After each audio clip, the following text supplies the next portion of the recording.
السلام علیکم۔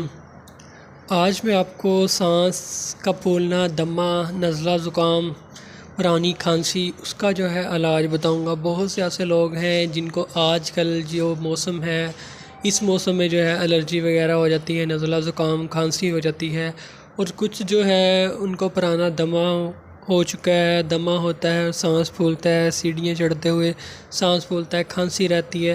اس کی وجوہات میں جو ہے بادی چیزوں کا زیادہ استعمال کرنا، کھٹی چیزوں کا زیادہ استعمال کرنا، چیسٹ انفیکشن ہونا، پرانی ٹی بی وغیرہ ہونا، اس کے علاوہ جو ہے خاندانی اثرات ہونا، کچھ خاندان اس طرح کے ہوتے ہیں ان میں جو ہے دمہ، کھانسی جو ہے چلتی ہے، ٹھیک ہے۔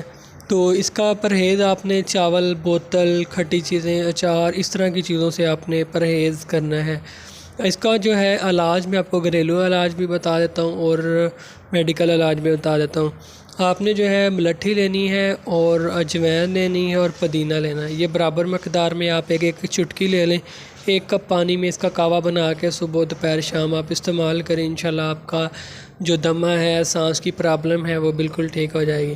اس کے علاوہ یہ چیسٹ اسٹون کیپسول ہیں، یہ بہت ہی زبردست ہے۔ آپ کو پرانا دمہ ہے، کھانسی زکام ہے تو یہ 1 کیپسول نیم گرم پانی کے ساتھ، یہ چائے کے ساتھ صبح، دوپہر، شام استعمال کریں۔ اس سے آپ کا جو دمہ ہے بالکل مکمل طور پہ انشاءاللہ ختم ہو جائے گا، آپ کو سکون ہو جائے گا، کوئی انجیکشن نہیں لگانا پڑے گا، کوئی میڈیسن نہیں استعمال کرنی پڑے گی، کوئی سیرپ نہیں استعمال کرنا پڑے گا، یہ استعمال کریں۔ تو اگر آپ مزید کچھ پوچھنا چاہیں تو کمنٹ کر سکتے ہیں، واٹس ایپ کر سکتے ہیں۔ ملتے ہیں نیکسٹ ویڈیو میں۔ اللہ حافظ۔